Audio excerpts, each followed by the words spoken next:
आणि मराठा समाजाच्या एसीबीसी आरक्षणाला आव्हान देणाऱ्या याचिकेवर हायकोर्टात सुनावणी पार पडली आहे। मराठा समाज हा शैक्षणिक, सामाजिक आणि आर्थिकदृष्ट्या मागास आहे हे कोर्टासमोर राज्य सरकारला सिद्ध करावं लागणार आहे।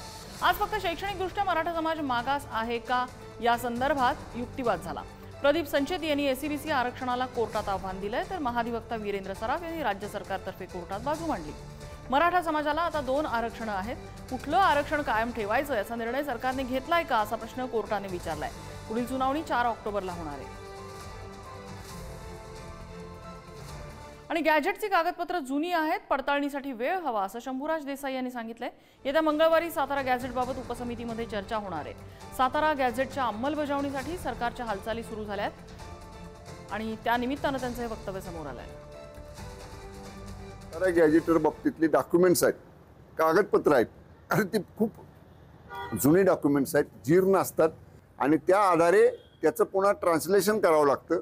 त्याचं म्हणजे काय म्हणतो आपण ते शब्द म्हणजे ट्रान्सलेशन करून त्याचा अर्थ समजावून घेऊन लॉ अँड ज्युडिशरीचं त्याच्यावर ओपिनियन घ्यायची ही प्रोसिजर आहे। जी काय अधिकृत भूमिका आहे ती मंत्रिमंडळ आरक्षण उपसमितीमध्ये हा विषय जेव्हा चर्चेला येईल आता मंगळवारच्या बैठकीत, त्यानंतर आमचे समितीचे अध्यक्ष विखे पाटील साहेब अधिकृतपणे आपल्याला सांगतील।